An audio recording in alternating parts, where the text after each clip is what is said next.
ಸಂ- ಸಮಸ್ತ ಎಲ್ಲ ನನ್ನ ಕನ್ನಡ ಬಂಧುಗಳಿಗೆ, ಕನ್ನಡಿಗರ ಸ್ವಾಭಿಮಾನದ ಪಕ್ಷ ಕನ್ನಡ ದೇಶದ ಪಕ್ಷದ ವತಿಯಿಂದ ಶರಣಾರ್ಥಿಗಳು.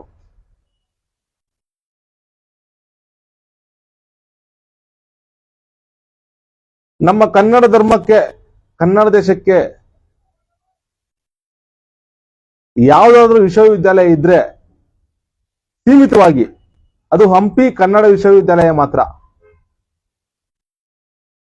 ಹಂಪಿ ಕನ್ನಡ ವಿಶ್ವವಿದ್ಯಾಲಯಕ್ಕೆ ಈ ಬಿಜೆಪಿ ಪಕ್ಷದವರು ಅಧಿಕಾರದಲ್ಲಿದ್ದಾಗ ₹1 ಹಣಕಾಸು ಬಿಡುಗಾಸು, ₹1 ಹಣ ಬಿಡುಗಡೆ ಮಾಡ್ತಾ ಇಲ್ಲ. ಈ ಕಾಂಗ್ರೆಸ್ ಅವರು ಬಂದವರು ಈಗ ಅಧಿಕಾರಕ್ಕೆ, ಕಾಂಗ್ರೆಸ್ ಅವರು ಬಂದ್ರು ಅದಕ್ಕೆ ₹1 ಬಿಡುಗಡೆ, ಅನುದಾನ ಬಿಡುಗಡೆ ಮಾಡ್ತಾ ಇಲ್ಲ. ಕಾರಣ ಏನು? ಇದನ್ನ ಸಮಸ್ತ ಕನ್ನಡ ಬಂಧುಗಳ ಪರವಾಗಿ ತೀವ್ರ ಖಂಡನೆ ಮಾಡ್ತಾ ಇದ್ದೀವಿ. ಅಲ್ಲ ಸ್ವಾಮಿ, 3,70,000 ಕೋಟಿ ಆಯವ್ಯಯ ವರ್ಷಕ್ಕೆ ಮನೆನೇ ಮಾಡ್ತಾ ಇದ್ದೀರಾ ಸರ್ಕಾರ. ₹1 ಯಾಕೆ ಬಿಡುಗಡೆ ಮಾಡ್ತಾ ಇಲ್ಲ? ಕಾರಣ ಏನು? 50 ಕೋಟಿ ಅಲ್ಲ, 1,000 ಅಲ್ಲ, 5,000 ಕೋಟಿ ಬಿಡುಗಡೆ ಮಾಡಿ. 5,000 ಕೋಟಿ ಬಿಡುಗಡೆ ಮಾಡಿ. 3,70,000 ಕೋಟಿ ಆಯವ್ಯಯ ಮನ್ನಣೆ ಮಾಡ್ತಿರ್ಬೇಕಾದ್ರೆ 5,000 ಕನ್ನಡ ಹಂಪಿ ಕನ್ನಡ ವಿಶ್ವವಿದ್ಯಾಲಯಕ್ಕೆ 5,000 ಕೋಟಿ ಅನುದಾನ ಬಿಡುಗಡೆ ಮಾಡಿ. ಈ ಹಂಪಿ ವಿಶ್ವವಿದ್ಯಾನಿಲಯದವರು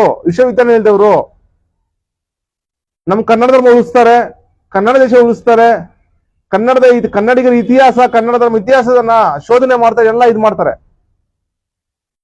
ಅಂತದಕ್ಕೆ ಅನುದಾನ ಕೊಡದೆ ಇನ್ಯಾರಿಗೆ ಅನುದಾನ ಕೊಡ್ತೀರಾ ಸ್ವಾಮಿ ನೀವು? ನಮ್ಮ ಮೂಲ ಕನ್ನಡಿಗರ ಬೂಳ ಇರೋದೇ ಅದರಲ್ಲಿ.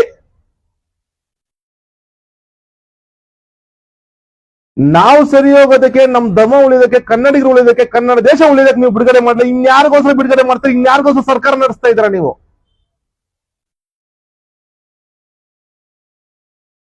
ಈ ಕೂಡಲೇ ಸರ್ಕಾರ ಎಚ್ಚೆತ್ಕೊಂಡು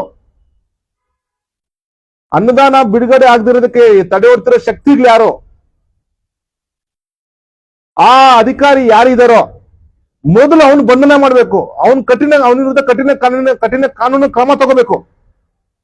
ಹಂಪಿ ಕನ್ನಡ ವಿಶ್ವವಿದ್ಯಾಲಯಕ್ಕೆ ಯಾರು ಅನುದಾನ ಕೊಡದೆ ತಡೆ ಹಿಡಿತಾರಲ್ಲ ಆ ಅಧಿಕಾರಿನ ಮೊದಲು ಬಂಧನ ಮಾಡಿ ಅವನ ವಿರುದ್ಧ ಕಠಿಣ ಕಾನೂನು ಕ್ರಮ ತಗೊಂಡು ಈ ಕೂಡಲೇ ತಕ್ಷಣ 5,000 ಕೋಟಿ ಅನುದಾನ ಬಿಡುಗಡೆ ಮಾಡಬೇಕು ಸರ್ ಹಂಪಿ ಕನ್ನಡ ವಿಶ್ವವಿದ್ಯಾಲಯಕ್ಕೆ ಅಂತ ಬಿಟ್ಟು ಸಮಸ್ತ ಕನ್ನಡ ಬಂಧುಗಳ ಪರವಾಗಿ ನಮ್ಮ ಕನ್ನಡ ದೇಶ ಪಕ್ಷದಿಂದ ಆಗ್ರಹ ಮಾಡ್ತಾ ಇದ್ದೀವಿ. ಜೈ ಕನ್ನಡಾಂಬೆ, ಜೈ ಕನ್ನಡ ಧರ್ಮ, ಜೈ ಕನ್ನಡ ದೇಶ. ಶರಣಾರ್ಥಿಗಳು.